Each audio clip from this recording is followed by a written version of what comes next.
Prévias da AFC South começando neste exato momento. Tô aqui com o Alex, tô aqui com o Vini. E eu vou começar dessa vez diferente com um recado. Se inscrevam no canal do Endzone Brasil. Já deixem seu like, curtam aqui pra gente saber que vocês estão gostando dessa série. Comentem qual que vai ser a próxima prévia que vocês querem ver. Se bem que eu coloquei lá na descrição qual que vai ser o calendário das prévias. Então não é como se fosse alterar alguma coisa, mas não há democracia. A gente lê os comentários de vocês, então algum feedback que vocês tiverem. E coloquem aqui também as prévias de vocês para as divisões, tá bom? Porque a gente quer saber a opinião de vocês. E dito isso, vamos embora. Primeiro time que a gente vai começar falando hoje é o Indianapolis Colts. O Indianapolis Colts não foi para os playoffs na temporada passada, mas foi um time que lutou bravamente. Então eu vou passar aqui rapidamente pela temporada 23 e aí a gente vai para a off-season. Recorde de 9-8, como vocês viram aí, né? Mas foi uma temporada que não foi como a gente esperava. Os Colts perderam o Anthony Richardson ali na semana 5. Ele jogou 4 jogos e se lesionou. E foram 4 jogos bem promissores.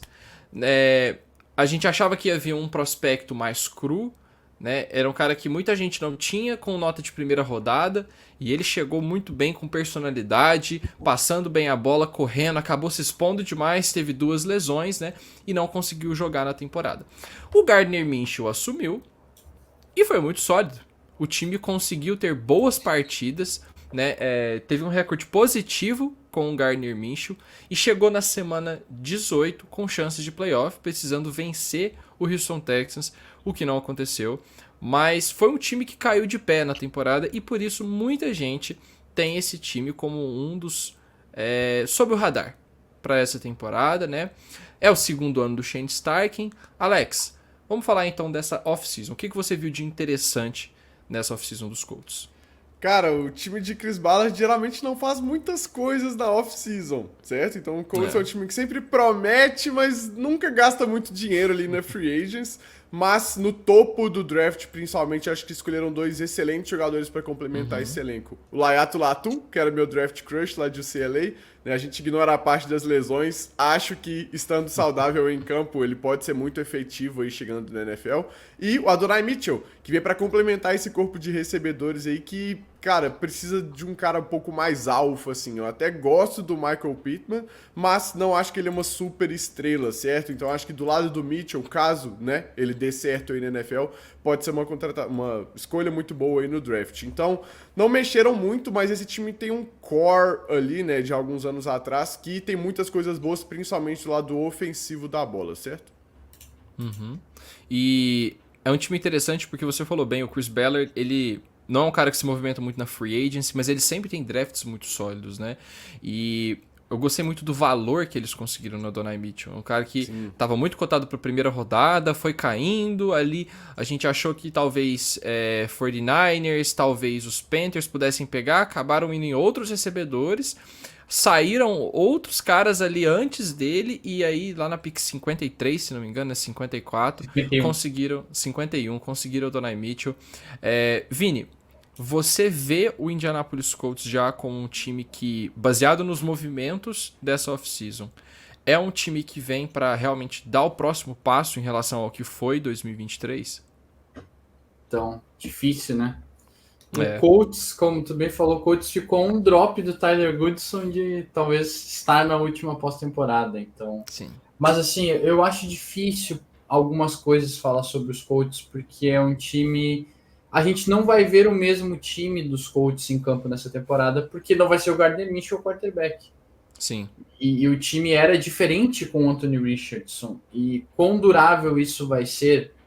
Quantas defesas da NFL vão estar preparadas para o Anthony Richardson nessa temporada? Acho que tudo isso é uma questão também. A própria competitividade da AFC South, o panorama da divisão no ano passado era outro em relação a esse ano. Nós temos 3 times candidatos a playoff, em teoria. O ano passado nós tínhamos um. Muitos davam os Jaguars como campeão automático da AFC South. Então, acho que o cenário é todo diferente. Eu acho que o Colts é um dos times que podem surpreender nessa temporada, mas eu ainda não acho que eles são assim um competidor forte para nós cravarmos assim na Conferência Americana ainda. A gente precisa ver mais e, querendo ou não, imaginando um cenário onde o Anthony Richardson não consegue ficar saudável, o Gardner Minshew não está mais lá para essa temporada. Sim, mas agora tem o Joe Flacco. Isso. 2024, 2024, vamos falar do Sr. Flacco ainda. Mas o que eu mais confio em Indianapolis é no Shane Steichen, a verdade é essa. Eu acho que ele sim pode ser o motivo para o sucesso da equipe nessa temporada.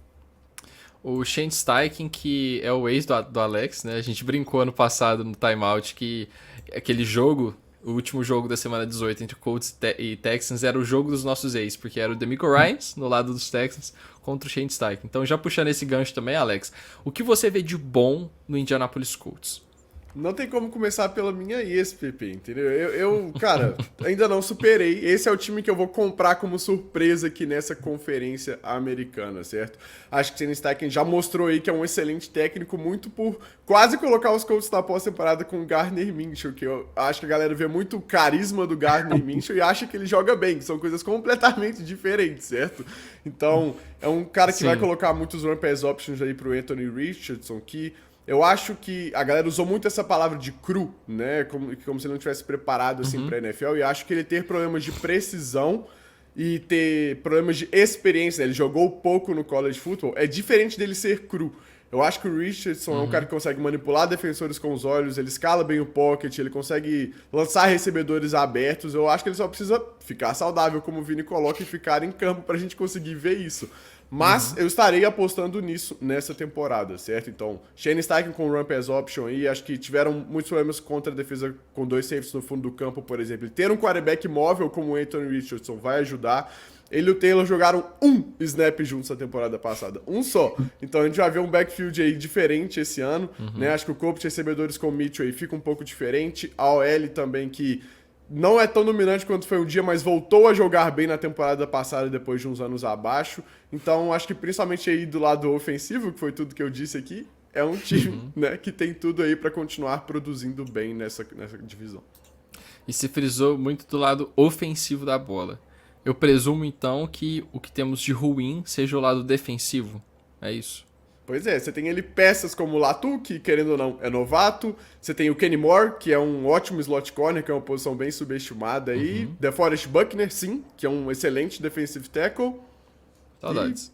E fica por isso aí, sabe? As outras peças ali são jogadores sólidos, né, que conseguem rodar esse esquema aí de cover 3 do Bradley, mas tipo, é isso, você precisa de caras diferenciais. Quem que joga nos outsides ali de corner do Colts, cara? Ninguém muito bom assim, sabe? Então, acho que precisariam de mais reforços aí pra, de fato, competir pela conferência, né, como o Vini coloca. Mas eu acho que, passando aqui um tiquinho pro prognóstico, eu acho que o calendário pode ajudar esse time nessa divisão, certo? Vini,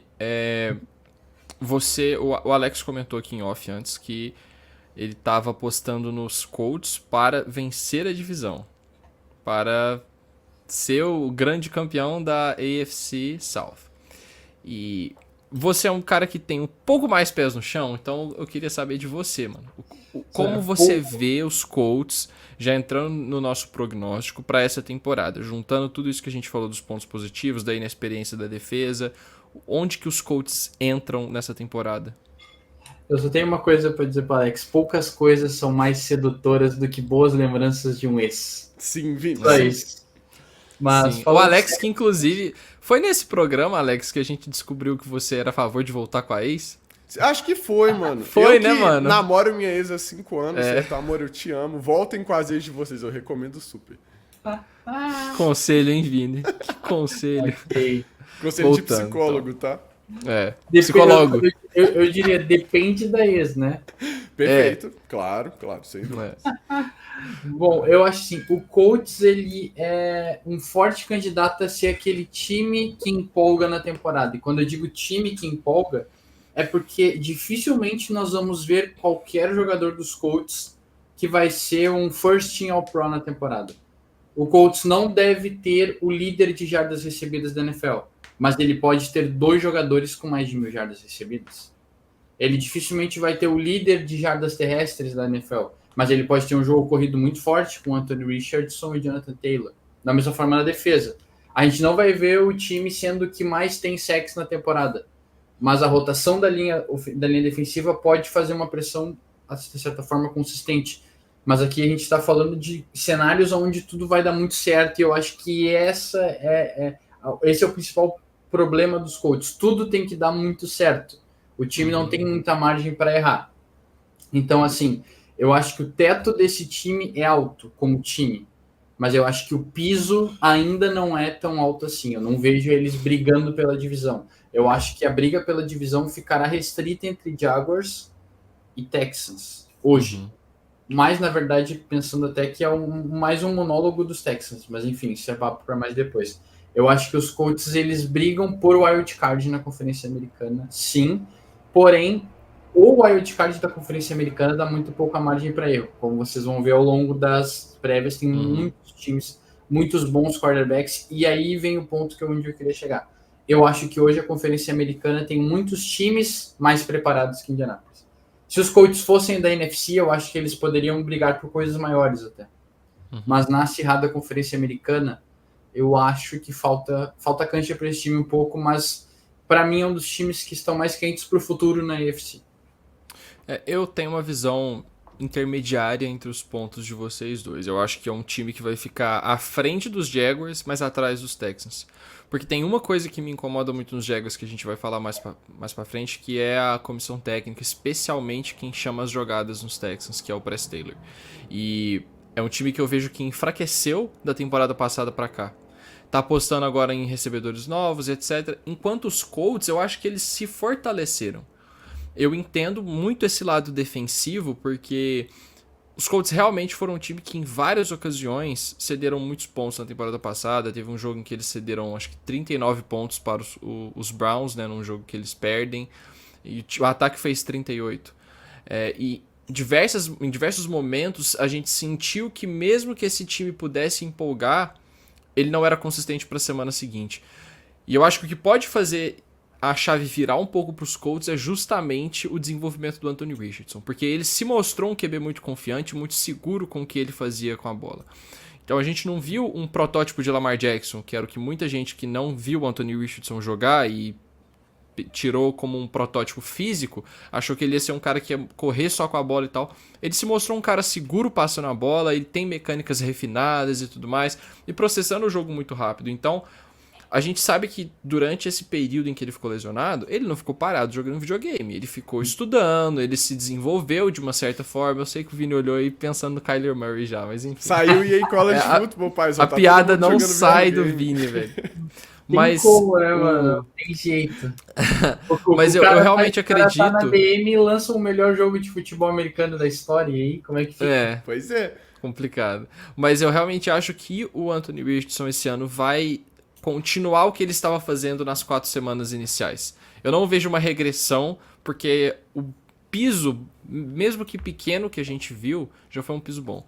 Então eu fico com os Colts brigando pela divisão, mas não sei se ganha. Já passando vai então... copar. Pode me cobrar depois. Pro nosso próximo time, Alex, temos Tennessee Titans.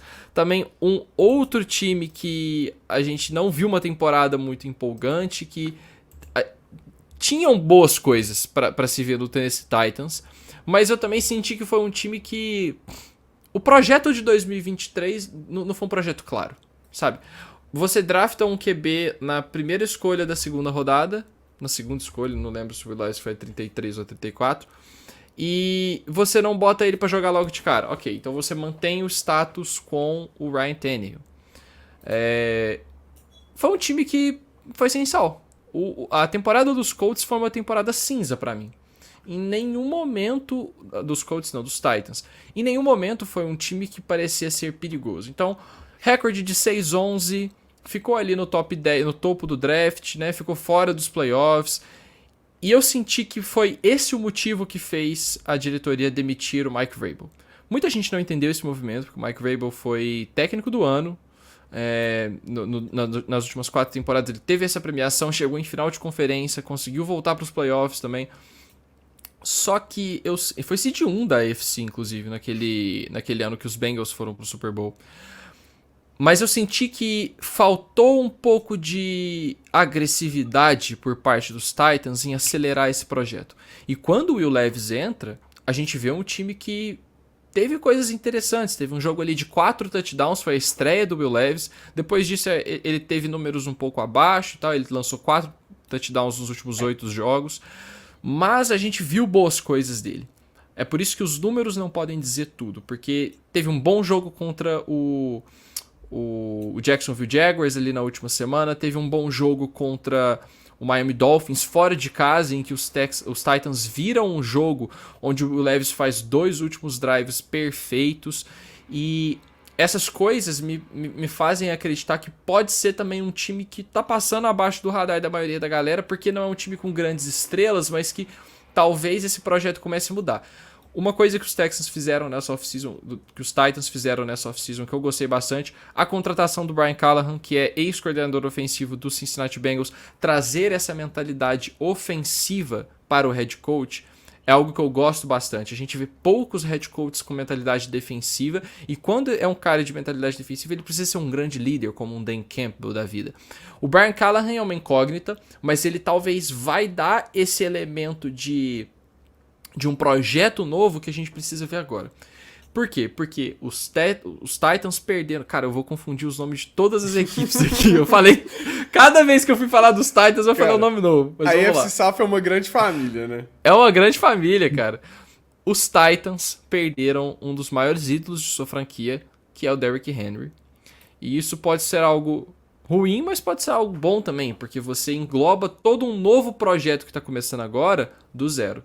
Então talvez traz esse sentimento de um recomeço e tudo mais. Agora é o Ty J. Spears, que faz aniversário no mesmo dia que eu, inclusive. Obrigado por essa informação, Alex. Já puxando pra você, cara.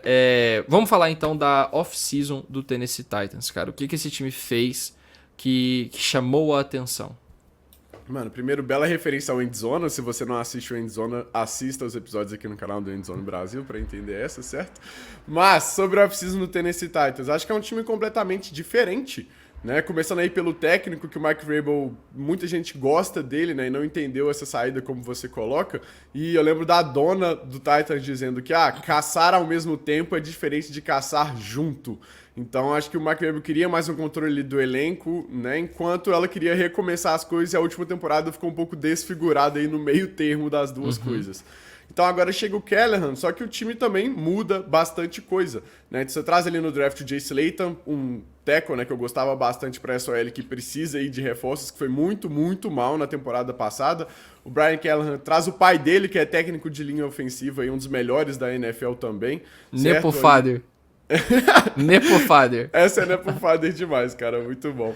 Né? Você traz aí o Tyler Boyd e o Calvin Ridley, que são veteranos, mais velhos, mas são caras aí experientes para esse corpo de wide receiver. Você traz o Snead lá do Kansas City Chiefs, que teve uma excelente temporada ano passado. Ao mesmo tempo, você perde aí o Derrick Henry, o Alshire, o Autry, né, o Bayard, você traz o Jamal Adams, chega o Pollard, então assim... esperando o Jamal Adams. Pois é, cara.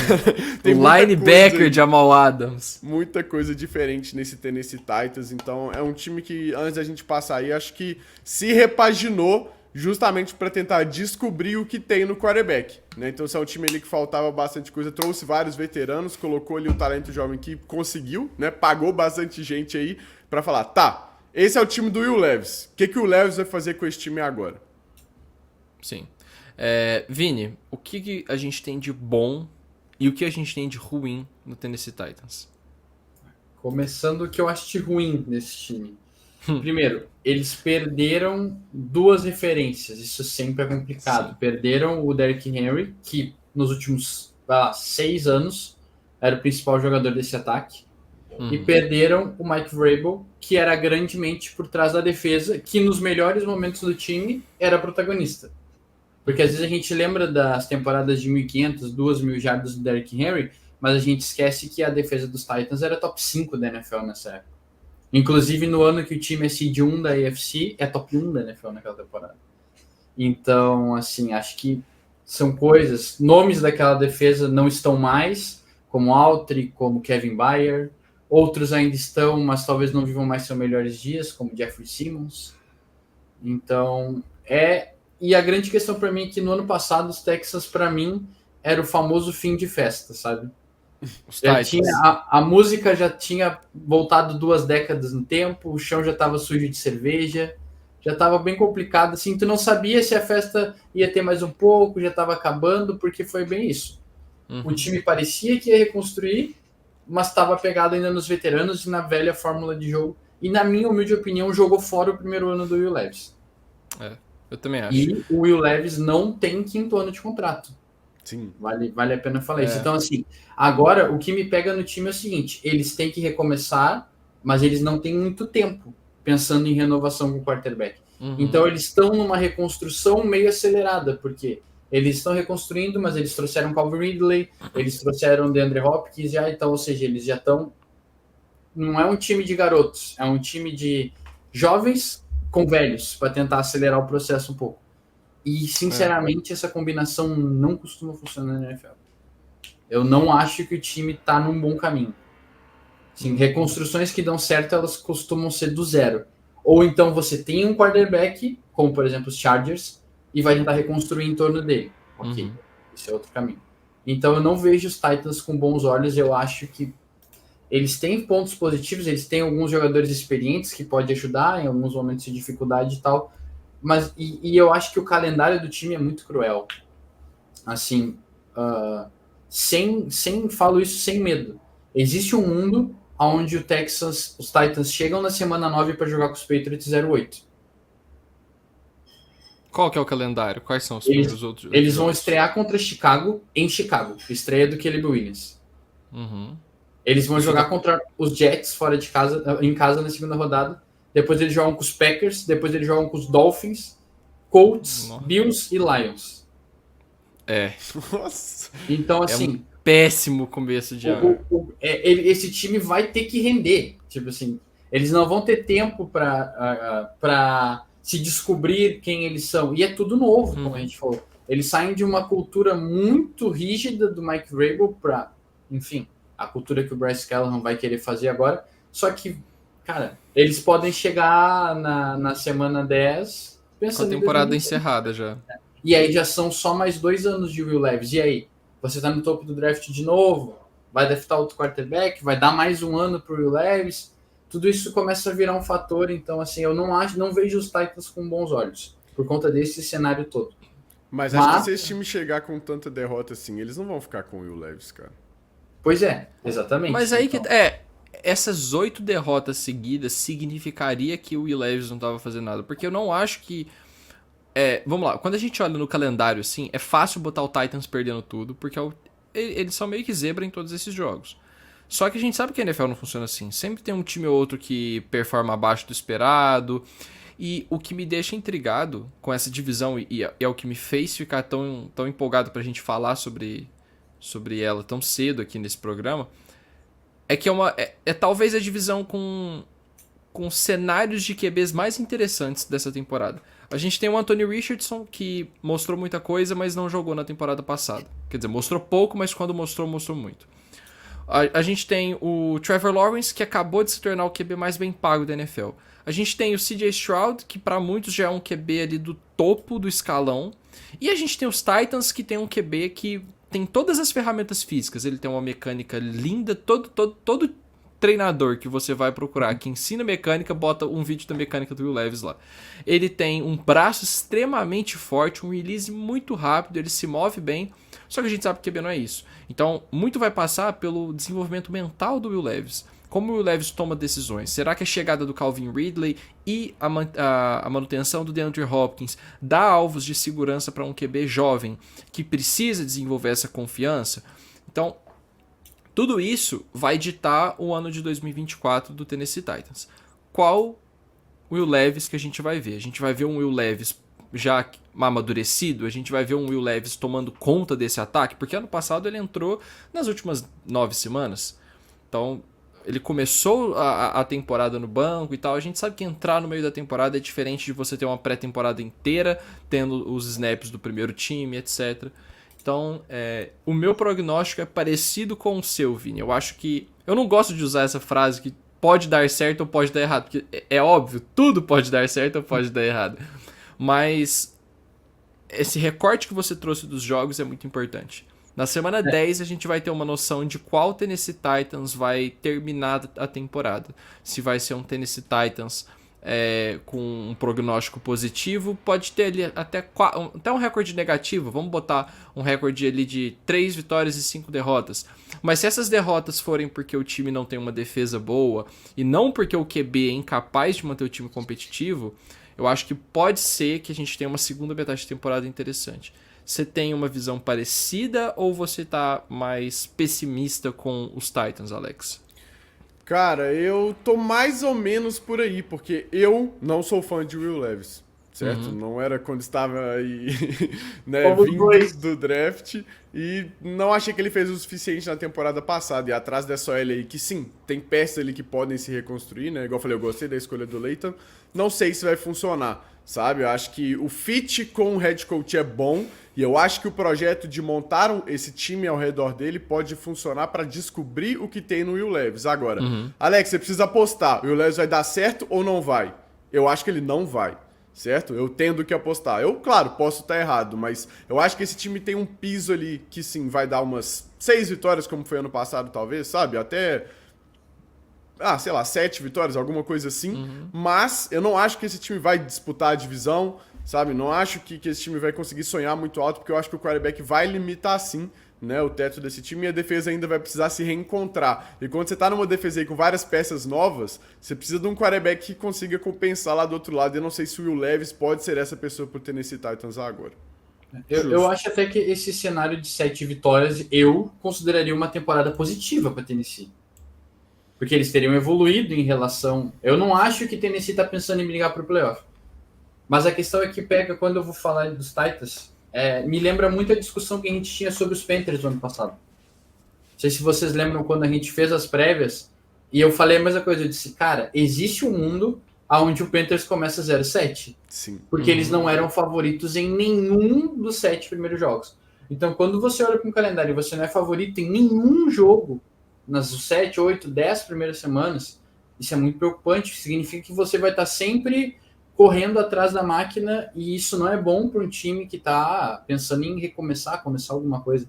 E, assim, claro que a NFL não faz de propósito, mas a NFL foi muito ingrata com os Titans. Eles têm um jogo divisional nas primeiras 10 semanas da temporada.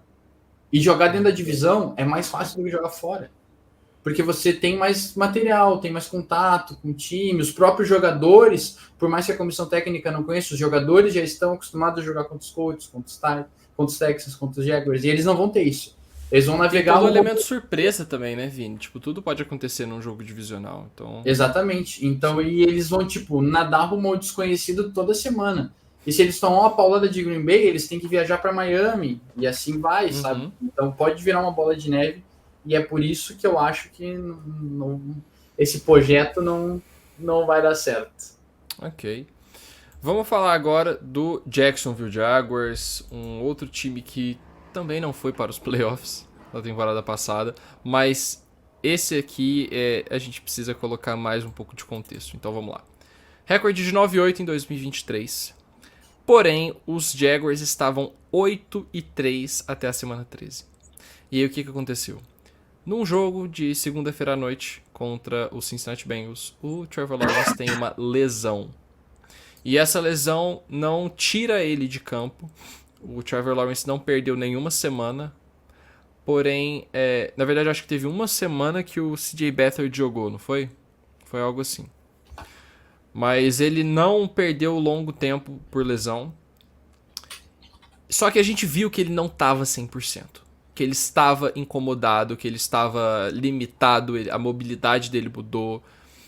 E os Jaguars perderam 5 das últimas 6 partidas e ficaram fora dos playoffs.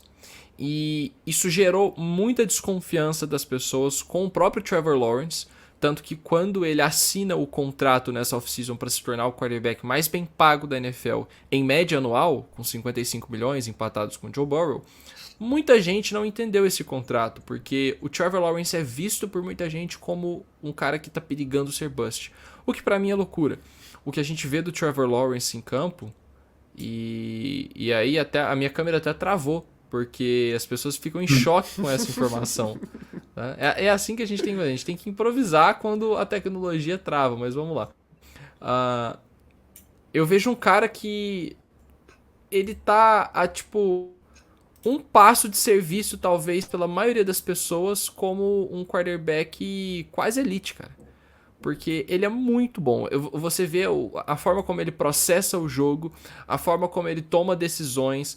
Ele tem um arsenal de coisas que ele pode fazer em campo muito completo. Ele é um quarterback que tem certa mobilidade, tem braço bom, tem boas mecânicas, tem um bom processamento de jogo. Porém, as coisas nos Jaguars vão além disso. E aí, puxando para a off-season. Para mim, o movimento mais errático que o time tomou de 2023 para 2024 foi ter mantido o Press Taylor como o play caller. Porque a gente já viu que ele não é um cara que extrai o melhor desse time, mesmo quando os Jaguars estavam com um recorde de 6-2 ali antes de enfrentar os 49ers, que eles tiveram 5 vitórias seguidas na temporada, era um dos times mais quentes, enfrenta os 49ers, perde, depois tem mais uma sequência de 2 vitórias seguidas até ter um recorde negativo. A gente não via um ataque explosivo. E são tantas peças boas que tinham ali. Você tinha o Calvin Ridley, que estava sendo utilizado da forma errada, apesar de ele ter voltado pior, mas ele não é um wide receiver 1, que era o que eles precisavam ali, tanto que por isso eles draftam o Brian Thomas. Não estavam conseguindo utilizar o Travis Etienne da melhor forma, ele estava fazendo ponto pra caramba no Fantasy, mas você não viu o impacto que ele poderia ter no jogo. E isso refletia no Trevor Lawrence também. Muita gente olha para os números do Trevor Lawrence e fala, mas ele é um QB de 25 touchdowns na temporada. Cara, mas não é bem assim. Olha o tanto de drops que esse time teve na temporada. O tanto de decisões que o que tangia ao quarterback, ele conseguia fazer o melhor com o que era chamado para ele. Mas a execução acabava não funcionando por outros fatores. Então, é um time que também, assim como ao contrário, na verdade, do Indianapolis Colts, para mim piorou de 2023 para 2024. Alex, você concorda com essa visão? Como é que foi a off-season dos Jaguars? Concordo. Acho que o principal problema é o Trent Baalke, que é o general manager, para mim, um dos mais fracos ex-Niners, da inclusive, NFL. tá? Pois é, seu ex aí do San Francisco 49ers. E, cara, eu não gosto do trabalho que ele faz. Acho que nesse draft, assim, tem o Brian Thomas, que eu não era o maior fã, mas, tipo, tudo bem, boa escolha, principalmente pelo valor, e depois mais nada. Sabe, trouxeram aí o Armstead, renovaram com o Cleveland ali na OL, trouxeram o center dos Bills, o Morse, para tentar reconstruir. Eu gostei da contratação do DC, que é o Nielsen, né, que vem lá de Atlanta, mas é isso, sabe, acho que é um time que continuou um pouco na mesma, assim. E o principal não, porque eu acho o Trent Baalke um problema maior, mas acho que o segundo é o Press Taylor aí que você traz, né? Doug Peterson, eu te amo, você já fez tanta coisa por mim, cara, não seja teimoso, por favor, volte a chamar as jogadas, irmão. Solta o Trevor Lawrence da casinha do cachorro, sabe? A gente precisa disso. Você já perdeu o emprego lá nos Eagles por conta do Press Taylor, não precisa perder de novo, sabe? Ele insiste nesse Press Taylor, a gente já viu esse filme, não só nos Eagles, mas aqui nos Jaguars, e cara, isso é tipo o Aaron Rodgers com o Randall Cobb, tá ligado? Ninguém entende o amor assim, que ele tem. Sabe? Então, isso me incomoda muito nos Jaguars, que, cara, Trevor Lawrence, eu sou muito fã, acho que ele é um dos melhores quarterbacks da NFL, ele precisa de mais ajuda e não acho que o elenco e o técnico tenham ajudado ele, né? E ele tem feito o que pode ali com o que ele tem, né? Essa questão do Calvin Ridley que você cita. O Calvin Ridley não é para ser o wide receiver que a gente fala X, né? Que é o cara que fica ali na linha e convida a pressão. Né? Tanto é que nos Falcons você tinha o Julio Jones para fazer isso. E o Ridley joga como Y, que é o cara que tem ali o release, né, liberado, que é um cara que não precisa enfrentar essa pressão que ele não vai tão bem, mas quando ele tem espaço, é um cara que corre rotas muito bem e consegue criar essa separação. Então acho que o Doug Peterson aí nesse caso, que é quem desenha, também falhou nesse ponto com o Calvin Ridley. E aí quem que você traz no lugar? Gabriel Davis. Sabe? Também não é a mesma coisa. Tipo assim. Então definitivamente não é a mesma coisa. Eu não consegui entender o que esse time tá fazendo, sabe? Aí acaba me deixando menos otimista e eu fico chateado, porque eu acho que o Lawrence merece mais do que isso. Eu acho que o Doug Peterson consegue fazer mais do que ele apresentou até agora. Então, assim, eu acho também que a gente tá se deixando levar pelo final da temporada ali, com essa lesão do Lawrence e com o resto do time. Então, tipo, a gente tem uma visão que talvez os Jaguars vão ser piores, né, do que eu acho que eles podem ser, mas ao mesmo tempo eu acho que o teto desse time, por melhor que seja o quarterback, é um pouco limitado pelas peças que tem ao redor dele. Mas que tem ali boas peças também na defesa, né, o Allen, né, o Campbell, que renovou o contrato, o Andre Cisco, que é um safety que eu gosto também. Não acho que esse time vai, sabe, brigar pela conferência igual a gente achava que poderia brigar quando venceu os Chargers lá, né, virando o jogo de playoff. Então acho que é um time que sim, briga por essa divisão também, com Colts e Texans, mas não consigo ver esse time de fato brigando pela conferência depois disso, sabe? Uhum. Eu vejo algo parecido, sabe? Os Jaguars ano passado, eles davam mais motivos pra gente acreditar do que esse ano. Porque quando a gente via os Jaguars no papel antes da temporada anterior começar, a gente tinha um Jaguars, olha lá, mais um time que eu erro o nome. A gente tinha um Jaguars que tinha ganhado um jogo de playoff, que tinha dado trabalho para os Chiefs durante a partida, acabou não vencendo. E aí a gente tava mais ou menos parecido com os Texans, que a gente viu agora. Primeira boa temporada. Eu ia falar isso depois. Primeira boa temporada do Trevor Lawrence e tal, a gente viu ali um desenvolvimento muito legal, pá.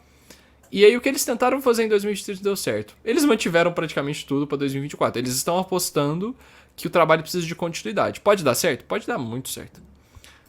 Mas eu também tô meio que com isso, sabe? Vini, você tem a mesma visão, assim, que os Jaguars, eles não fizeram movimentos suficientes para permitir que a gente empolgasse? Eu acho que o problema de Jacksonville é fora de campo. Eu não acho que esse time joga menos do que pode. Eu acho que a questão é que esse time não tem bola para jogar mais do que joga. É um roster bem ruim, se você parar para analisar. Recursos. Eu sempre gosto de fazer o exercício. Tira o Trevor Lawrence e coloca o Baker Mayfield ali. Coloca o Derek Carr, sei lá. Coloca um quarterback que você considera medíocre. Esse time não ia estar nem na conversa de playoff. Não ia. É um elenco fraco. O erro dos Jaguars é construir um elenco fraco ao redor de um bom quarterback. Com vários jogadores medianos, né, Vini? Você fica insistindo em Christian Kirk, em Gabe Davis. Vários jogadores fora de posição. Os Jaguars nunca deram um wide receiver número 1 para o Trevor Lawrence. Nunca. E aí a gente olha assim, que o Justin Fields também não recebeu um wide receiver número 1 até chegar o DJ Moore. E eu olho sempre e penso, olha o que o DJ Moore fez com o Justin Fields. Imagino que ele não poderia ter feito com o Trevor Lawrence. Então a questão é assim, eu acho que o problema de Jacksonville é esse. E aí eu olho e eu vejo que o problema persiste para esse ano. Ô Vini, vamos fazer também só um exercício aqui rápido que a galera falou muito durante a off-season. Vamos botar o Ayuk nos Jaguars. Eu acho que... O tanto que isso não potencializaria o Trevor Lawrence? Ele seria melhor do que qualquer recebedor que o Trevor Lawrence já teve. Sim. E talvez muita gente viria o Trevor Lawrence como QB top 10. Sim. Porque aí você tem um cara que faz acontecer as coisas que o QB pode fazer. Exatamente. Então, assim, a questão é essa. E aí eu olho, e a gente olha para os melhores momentos desse Jaguars, então, que estão lá em 2022. Ele foi um time que sempre teve dificuldade de vencer bons times. Foi assim em 2022. Mas ganhou dos Chargers. Desculpa, os Chargers não eram um bom time. Tanto que aconteceu o que aconteceu na pós-temporada. Contra os Ravens, o Trevor Lawrence teve que fazer um milagre lá. O torcedor dos Ravens vai lembrar daquele game. Nossa, jogaço dele. Exatamente. E aquele Ravens não era tão forte quanto o Ravens do ano passado. Sim. Então, assim, a gente tem que ter esse pensamento. A gente bota muito a culpa, às vezes, no Trevor Lawrence, mas o problema em Jacksonville é muito maior. O elenco dos Colts, na minha opinião, é melhor que o elenco dos Jaguars. Entendeu? Então, acho que a questão é essa. Só que o Trevor Lawrence é tão bom que esse time parece que pode competir. E, sinceramente, eu acho que esse é o caminho. Eu acho que se o Trevor Lawrence conseguir dar mais um passo na evolução dele nessa temporada, esse time pode vir a brigar pela divisão. Porque eu também acho que é natural que possivelmente os Texans tenham oscilações. Os Texans não são um time campeão, gabaritado. Não, eles são um time com potencial, que pode passar por oscilações. E se o Jaguars souber aproveitar, mas aí é aquilo. O fora de campo dos Jaguars é o maior vilão desse time. Não só para essa temporada, como tem sido. E não só...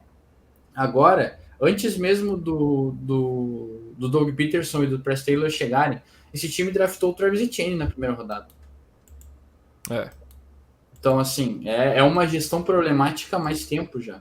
E times com gestões problemáticas não vencem. Basta olhar quem é que chega no Super Bowl, quem é que chega na final de conferência. Por que o Dallas Cowboys não chega na final de conferência?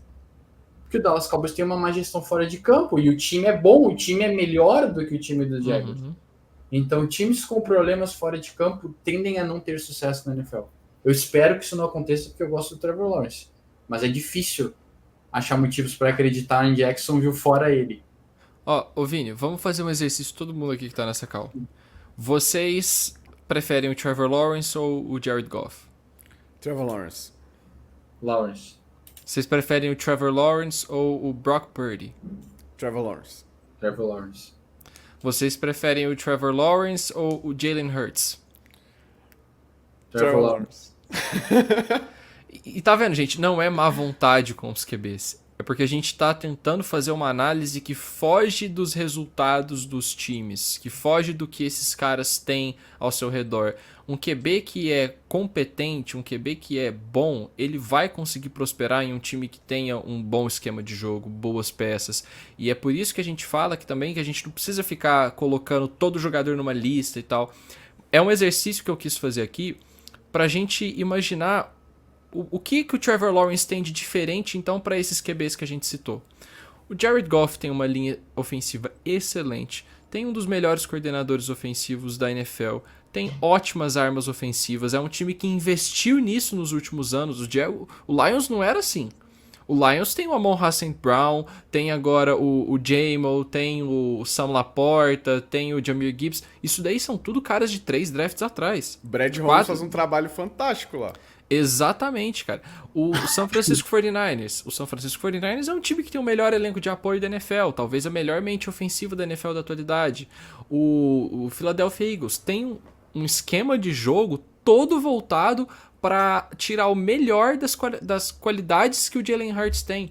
E quando você olha para o Jacksonville Jaguars, para o Trevor Lawrence, você não vê a mesma coisa. Você não vê um time que é montado para extrair o melhor do jogador. Tem um técnico, eu não vou lembrar quem que é o técnico que fala isso, que você não tem que montar um esquema de jogo e os jogadores entram dentro... Cara, eu acho que... Nossa, pior que eu acho que foi o Fernando Diniz que falou isso, mano. Vou lembrar. Mas que você não faz um esquema de jogo, bota os jogadores ali e ensina eles a jogar do seu jeito. Você pega o que você tem e você adapta o seu plano de jogo para extrair o que você tem de melhor dos jogadores. Então, se você tem um time que não tá fazendo isso, ele não vai muito longe. Então, pra gente fechar Jacksonville Jaguars aqui e pros Texans, o meu prognóstico pra esse time é que é um time que vai ficar no mesmo status quo das últimas 2 temporadas. Tem ali um piso de 8 vitórias, mas talvez um teto baixo de 10. E, sabe, a temporada dos Jaguars talvez comece bem e tenha essa queda, talvez comece mal e tenha uma sobrevida, talvez ela seja instável, mas eu não vejo um time que vai ganhar 13 jogos, um time que vai ganhar 12 partidas e vai entrar nos playoffs como um dos favoritos. Pode até se classificar para os playoffs. O time pode ficar saudável, o time pode pode enfrentar adversários que tenham jogadores lesionados, a gente nunca sabe o que vai acontecer. Mas não é um time que eu coloco candidato a título. É um daqueles times que eu... É um daqueles times, Vini, que eu falo, esse time com certeza não vai ser campeão e com certeza não vai ser ruim. Vai ser aquele time que no final da temporada a gente vai estar falando as mesmas coisas que a gente falou agora. Sabe? Exatamente. E primeiro, quem falou essa frase foi o Carlo Ancelotti. Carlo Ancelotti, nossa, ainda bem que não foi o Fernando Diniz. Foi o Carlo Ancelotti, porque questionaram ele sobre a eventual chegada do Mbappé e tal, e ele falou que ele não tem um esquema. Ele tem que fazer um esquema onde os jogadores que ele tem Maravilha. se enquadrem. Dito isso, voltando para a NFL, o que me preocupa com o Jacksonville Jaguars é o seguinte: o calendário do time é difícil no começo e mais tranquilo no final. O que pode acontecer? Esse time pode acabar o ano com, sei lá, 5 vitórias em sequência, 6 vitórias em sequência e 10-7. Só que isso é pouco. Mas pode dar aquele ar de, o ano que vem vai. Na verdade, não. O calendário ajudou. Porque quando tu olha para a parte difícil do calendário, o time foi mal. É um paradigma, né? Exato. E isso pode colocar o time nessa... E quem viveu muito disso, na minha humilde opinião, nos últimos anos e deu no que deu, num cenário bem parecido, foi o Los Angeles Chargers. Foi.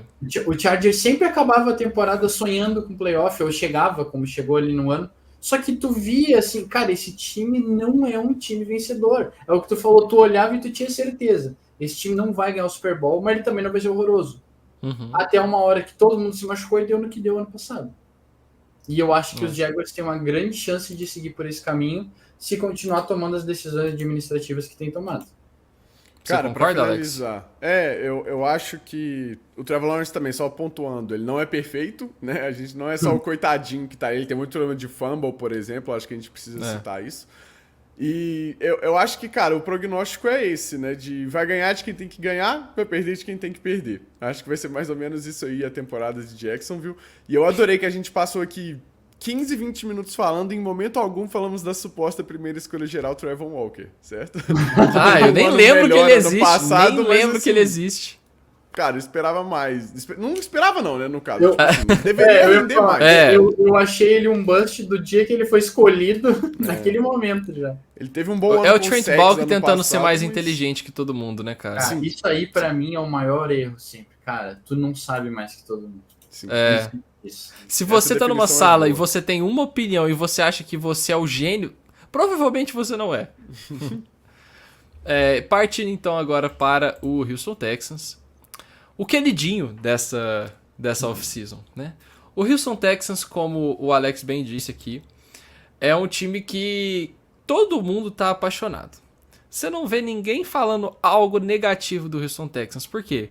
Primeiro, é um time extremamente simpático.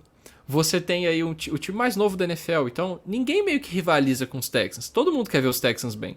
Foi um time que passou por maus bocados aí com o ex-QB, e aí logo depois eles tiveram um QB que é melhor do que o outro, que não dá problema, que na verdade é um cara que também traz a simpatia pra si. Você tem um técnico que poderia ter sido técnico do ano passado, inclusive eu achei que ele deveria ter ganhado. Clubista. E assim, os Texans ficaram 10-7, foram pros playoffs. Eu senti que eles poderiam até ficar com um recorde melhor, porque o CJ Stroud machucou, então ele perdeu o jogo. A gente teve uma derrota aí pro Carolina Panthers, que sim, isso aconteceu. Se você não se lembra, foi a primeira vitória. Fala da derrota Isso é Pouco NFL. se fala. Isso é NFL. Mas ao mesmo tempo você teve uma vitória incrível contra o Cincinnati Bengals. Você teve, sabe, o Houston Texans foi um time que foi conquistando corações ao longo da temporada. E aí a gente precisa falar de CJ Stroud, que temporada de calouro sensacional que ele teve. Um cara que mostrou domínio do sistema que o Bob Slowick criou pra ele ali. Desde a primeira semana, mesmo na derrota para Baltimore, a gente via que era um time que ia ser melhor do que a gente esperava. Aí na semana seguinte já conquista a primeira vitória. E o mais importante pra mim, e eu acho que é algo que a gente não pode subestimar, os Texans conseguiram manter o trio DeMeco Ryans, Bob Slowick e CJ Stroud. O único cara que poderia sair daí era o Bob Slowick, e eles conseguiram manter o que pra mim é uma vitória gigantesca, porque Bob Slowick é um cara que saiu da árvore de técnicos do Kyle Shanahan. O DeMeco Ryans também é um cara que saiu da árvore do Kyle Shanahan, então a gente vê que são caras com mentalidade moderna. E você une isso a um elenco que é jovem, a um elenco que teve o calor ofensivo e defensivo da temporada passada, um time que soube ser agressivo. E ano passado a gente até comentou durante o draft que os Texans tinham trocado a escolha deles e mantido a escolha dos Browns pro ano seguinte. Eles foram lá e eliminaram os Browns no wild card, garantindo que eles trocaram a escolha certa, que eles trocaram a escolha de menor valor.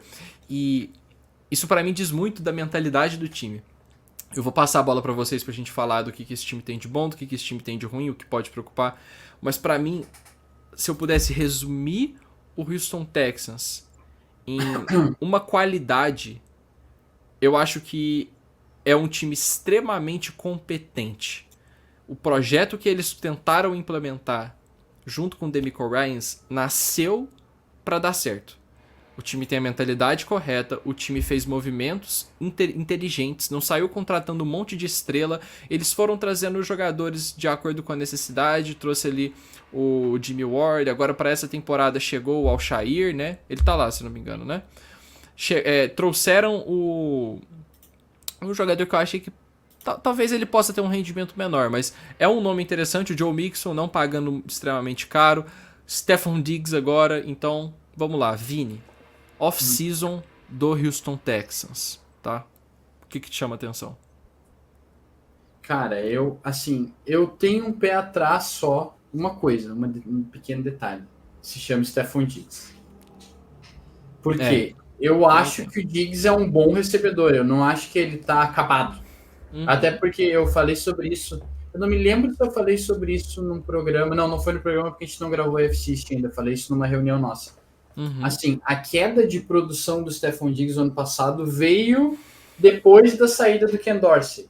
Sim, a saída do Ken Dorsey foi boa para os Bills, foi ótimo. Mas talvez não tenha sido tão boa para o Stephon Diggs. Porque os números deles caíram. E isso até certo ponto é normal. Ele pode não ter se adaptado ao esquema do Joe Brady. O Joe Brady pode não ter entendido tão bem como usar ele. Então não é como se ele tivesse acabado fisicamente, ou enfim, não. Houve um motivo, uma questão por trás dessa queda de produção dele no ano passado. Só que tirando isso, o Stephon Diggs é chato para um caramba. Todo mundo sabe disso. Que maneira de colocar isso. O homem competitivo te incomoda, Vini? Não me incomoda competitivo. Me incomoda não ter noção. Ele é um cara difícil, assim, ele não sabe lidar com as emoções dele. Não foram várias as vezes. A off-season passado, o Josh Allen teve que quase pedir desculpa para ele por ter perdido. Eu lembro. Isso não existe, entendeu? Um cara que, então assim, ele é um cara que, se ele se sentir frustrado, ele pode atrapalhar o ambiente de Houston, que foi maravilhoso na última temporada. E assim, outro fator, o Stephon Diggs está chegando num time onde ele não é um alvo tão solitário quanto ele era em Buffalo. Há muitas bocas para alimentar em Houston. Então ele não vai ter aquele foco que ele tinha do Josh Allen, talvez. Vamos ver como é que ele vai lidar com isso. Tirando isso, os Texans estão melhores nessa temporada do que eles eram no ano passado. Eles estão mais experientes e eu acho que esse time vem para brigar na Conferência Americana. Acho que a divisão, entre aspas, eles já têm o controle. Eles têm que provar isso dentro de campo. Mas eles já venceram no ano passado e se colocam numa condição melhor ainda para vencer esse ano. E detalhe, eu particularmente acho que o calendário dos Texans ficou muito legal para eles. Como eu disse, a NFL não faz de propósito, eu acredito. Mas assim, é um calendário para o time se dar bem na temporada. Porque os desafios estão espalhados e alguns deles estão na reta final. E a tendência é um time forte na reta final do ano, ele está mais forte ainda. Então o time vai começar pegando Chicago, Minnesota, New England, vai pegar Chiefs, Lions, Ravens lá no final do ano. Poderia pegar esses times, por exemplo, eu cito, das últimas 4 semanas, o time pega 2 campeões de divisão e um time que teve no playoff que não são da divisão dele. Então, quer dizer, a NFL deixou esses jogos complicados da AFC para um momento em que os Texans, teoricamente, vão estar mais fortes, mais encorpados, mais ajeitados no seu esquema de jogo. Então, assim, é um time que está pronto para ter sucesso. E aí vamos cair na ponto. Eles são um time que, na minha humilde opinião, tem quarterback para desafiar o Kansas City Chiefs. Eu concordo. Olho nisso. Porque às vezes os times são bons, mas eles não têm um quarterback para desafiar. Por exemplo, o ano passado o Baltimore Ravens colapsou no segundo tempo da final da AFC. O próprio San Francisco 49ers, né? Um time perfeito, mas com um QB menor, pior do que o Mahomes. E eu acho que me fugiu o nome dele, coordenador defensivo, o Steve Spagnuolo, não conseguiria zerar o CJ Stroud como ele zerou o Lamar Jackson na final da AFC. Mas vale a gente lembrar também, Vini, que os Texans tiveram um desempenho abaixo contra os Ravens nos playoffs também. Não o Mike McDonald trancou o Stroud ali, já era. Mas blitz atrás de blitz e em algum momento ele conseguiu, mas... Mas aí vai cair no que eu falei. É um cara que ele tava nos playoffs no primeiro ano dele. Muito bom. O Lamar Jackson é BMVP da NFL, tá na NFL há 6 anos. Sim. Então é um contexto bem diferente. A gente espera o desempenho que os Texans tiveram contra os Ravens, a gente não espera o desempenho que os Ravens tiveram contra os Chiefs. É isso que você está dizendo, né? Exatamente. Então, Alex, eu quero passar a bola para você, porque eu sei que você não compartilha da mesma visão do Houston Texans. E agora que eu vou puxar. Por que você acha que o Indianapolis Colts vai vencer a divisão e não o Houston Texans. Cara, a minha missão hoje é puxar o freio de mão do trem do hype, certo? Então, eu tenho que ir um pouco na contramão. Acho que quando a gente tá apaixonado, a gente vê as coisas com olhos diferentes. Perfeito. Certo? Então, assim, eu acho que esse time, sim, é muito bom e meu racional me diz, cara, apostar contra o DeMeco Ryans e contra o CJ Stroud não é uma boa ideia, porque são dois caras que eu, sim, gosto muito, sou muito fã. Mas eu não acho que esse time, tipo, vai necessariamente continuar linearmente o progresso do ano passado. Então, não é porque os Texans estouraram ano passado que esse ano eles vão continuar sendo um dos melhores times aí da conferência, né? Mas, claro, acho que o Texans está aqui pronto para brigar por essa divisão, sem sombra de dúvidas. Não seria nenhuma surpresa se esse time vencer. Mas, ao mesmo tempo, acho que esse time tem problemas. Por mais que eu tenha gostado das reposições que eles fizeram aí no off-season, né? Trazendo o Mixon no lugar do Singletary, o Hunter no lugar do Grenard, né? O Al-Shaair, que o PP citou, né? Fizeram um draft ok. Eu acho que o próprio Bob Slowick precisa evoluir também como coordenador ofensivo. Ele teve, sim, essas entrevistas para head coach, mas acho que o trabalho que ele fez ano passado não foi bom o suficiente para ele ser um head coach já de uma equipe, na minha opinião. É um cara em evolução. Exato. Ele ainda insiste demais nesse jogo terrestre, talvez o Mixon ajude ele nisso, mas eu acho que o Stroud que salvou muito ele de muita coisa ainda. Então acho que é um cara que precisa se reencontrar aí, né, e conseguir evoluir no seu trabalho.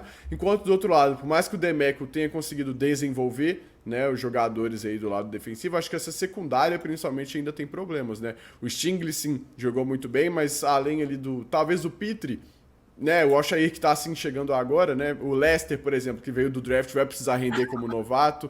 Então acho que é um time que tem buracos, que teve muitos problemas para defender, por exemplo, o play action, né? Foi muito bem contra o jogo terrestre e talvez até um pouco por isso foi mal contra o play action. Então acho que é um time que ainda, sabe, tá tentando encontrar a sua identidade ali, que tem sim uma cultura muito bem estabelecida, tem um excelente quarterback aí para os próximos anos. Eu acho que a produção, da forma com que o Stroud mostrou pra gente, é difícil imaginar que vai ser diferente ano que vem, né? Na próxima temporada, no caso. Mas bancar que esse time vai disputar lá na cabeça com certeza absoluta, não sei. Eu tô aqui um pouco receoso ainda, e eu acho que a minha principal questão com... apostando, né? Se eu tivesse que ter um hot take, assim, pra essa temporada de que é o Colts que vai vencer, é por conta do calendário. Não sei se eu compartilho tanto do Vini, assim, que tá muito fácil pros Texans em relação aos Colts. Acho que se der certo pros Colts, o calendário de terceiro colocado, né? Enquanto o Texans aqui tem o calendário de campeão, é bem mais fácil pros Colts eles conseguirem superar ali num time que talvez não era pra ter ficado em terceiro ano passado por ter quase ido pros playoffs, né? Acabe ajudando eles a acabar levando essa divisão. E aí, acho que os Texans vão para os playoffs, por exemplo, né? Já que vai ser disputada essa divisão. Mas eu não tô morrendo de amores. Campeão da NFC, Stroud, né? Vai ganhar do Mahomes. Não sei. Pode ser. Não acho que é um absurdo, né? Não ficaria surpreso. Mas não sei se, sabe... Eu tenho um feeling aqui que me diz que talvez não é isso que eu preciso apostar. Por mais que meu cérebro me diga, cara, Stroud e DeMeco, não duvida deles, não. Acho que eu tô um pouco por aí, sabe? Ok, é válido, é válido. A gente conversou aqui em off também que os times... Sempre tem um time que estava empolgando na temporada anterior e que tem uma regressão. E é válido apostar nessa regressão. Vini, você ia falar? O meu ponto só... O que para mim coloca os Texans em vantagem em relação aos Colts é que eles jogam na semana 1.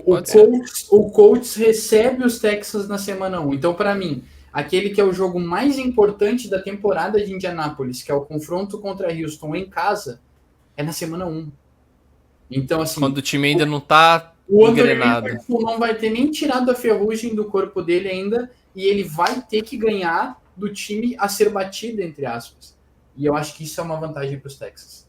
Eu acho que se esse confronto fosse na semana 12, seria completamente diferente. Então... Cara, e como a NFL é linda, né? A 3 temporadas atrás, a gente tinha Colts e Texans se enfrentando na semana 18 e o Colts vence o jogo e os Texans ficam com a pick 2 do draft. E 2 anos depois a gente tá falando de Colts e Texans brigando pela divisão, com o Texans potencialmente brigando pela conferência, um time que pode chegar no Super Bowl. Só para lembrar a todos vocês que a NFL é imprevisível e a NFL é maravilhosa. Vamos pro prognóstico, então. A gente consegue chegar a um consenso, então, que o racional é esse time brigar pela AFC? Mesmo que o feeling não seja esse, Alex. Pode ser. Tipo assim, vamos lá. Você prefere os Texans ao Cincinnati Bengals hoje? Ah, esse é difícil, cara. Esse é um jogo que eu adoraria ver nos playoffs. Sim, porque seria incrível, inclusive. em tese eu prefiro o Joe Burrow e eu gosto muito do ataque aí, Aham. né, do Cincinnati Bengals, mas a defesa, por mais que eu goste do Loan Aruma, eu também gosto do Demarco. Eu acho que as duas defesas têm peças, mas têm problemas, então, tipo, seria Alex. um ótimo jogo. Você Desça do lembra muro. qual foi a comparação que a gente fez com o CJ Stroud que você foi xingado ano passado? Pois é. Repete ela aí. É o novo Joe Burrow, né, e tal, joga muito parecido com ele, é todo mundo. Que absurdo, Joe Burrow Que é o absurdo. GOAT, vocês não podem falar isso. O cara acabou de chegar na NFL, não jogou nada ainda. Aí tem uma das melhores temporadas de calor da história. Ah, igualzinho o Joe Burrow. É. Pois é. Mas eu gosto dessa comparação. O estilo de jogo dos dois é parecido. Sim. E é por isso que tanta gente gosta do Joe Burrow, por isso que a gente coloca o Joe Burrow indiscutivelmente no top 5 da NFL e que o CJ Stroud tá ali perto, porque eles fazem coisas muito parecidas e a gente já tem segurança pra falar que o CJ Stroud vai ser um bom QB na NFL. É óbvio que tudo pode dar errado, tudo na vida pode dar errado, mas muita gente pergunta assim, como que vocês já colocam o CJ Stroud tão alto com um ano? Eu não preciso necessariamente ver 10 anos de um QB para eu falar o que eu penso dele. Se eu vejo um cara que tá empolgando pelos motivos errados, eu puxo o freio de mão. Mas eu senti que o CJ Stroud empolgou pelos motivos certos. Porque ele fez lançamentos extremamente difíceis, ele fez leituras corretas, não foram hero balls, não foram lançamentos em profundidade que o recebedor teve que se adaptar e tal, não foram coberturas, as busted coverage que a gente chama, né? A gente viu realmente um cara que colocou a bola onde ela deveria ir, entendeu? Então, o CJ Stroud é um cara que eu me permito empolgar, mesmo tendo visto pouco, e que eu acho que vai ser um dos candidatos para MVP nessa temporada. Vou falar, CJ Stroud, ano passado, era o meu MVP até se machucar. Acabou não acontecendo, mas esse ano vai brigar pro MVP. Ô, Vini, você lembra da toda a discussão que a gente teve na reunião pra falar de Caleb Williams MVP? O PP tava com isso, com o CJ ano passado, cara, querendo me vender que ele ia ser MVP. Eu tava, da e temporada. pra mim foi o melhor, foi o QB que melhor jogou na temporada. Eu tive que debater isso, cara. Mas cara, o CJ Stroud é incrível. Quanto antes vocês aí de casa, porque todo mundo aqui já sabe disso, quanto antes vocês aceitarem isso, melhor vai ser a experiência com a NFL com vocês. Ele é um cara como o Matthew Stafford. A gente tem que aprender com os erros do passado. Não valorizamos o Matthew Stafford na época que ele deveria ter sido valorizado. E agora muita gente chegou, pegou o bonde andando e agora todo mundo ama o Matthew Stafford. Então não cometam o mesmo erro com o CJ Stroud, tá bom? Bom, galera, essa foi a nossa prévia da AFC South. Entregamos mais um conteúdo aqui com 1 hora falando sobre assuntos sérios, então eu espero que vocês deem valor, porque vocês pedem, durante toda a off-season vocês pedem, cadê as análises, cadê os vídeos mais longos? Aqui está os vídeos mais longos, tá bom? Muito obrigado por você que assistiu até aqui, Alex, Vini, nós voltamos na semana que vem, se eu não me engano, com a NFC North. Preciso conferir, mas eu tenho... Não brinque com a gente, PP! Ou é a NFC North ou é a NFC East. De qualquer forma, Ok. eu posso escolher, eu posso mudar a descrição do vídeo lá e fingir que nada aconteceu, tá? Mas teremos mais... Ou a East ou a North vai ser interessantíssima de falar, tá bom? Então não se esqueçam de se inscrever aqui no nosso canal, se inscrever nas nossas redes sociais para não perder também os cortes deste programa, outros conteúdos que a gente vai soltar por lá. Na semana que vem, você está vendo esse vídeo aqui na sexta-feira. Semana que vem, quinta-feira, o Time Out está de volta, Alex. Nosso programa, nosso bebê, volta com tudo na semana que vem. Teremos mais programas também para serem anunciados ao longo da temporada. Então fique ligado aqui se você gosta dos nossos originais, que vem muita coisa boa vindo aí, hein? Inscreva nas redes sociais, curta, comente aqui também as suas prévias, tá bom? E a gente se vê na próxima terça-feira com mais uma prévia. Até a próxima aí. Tchau, tchau.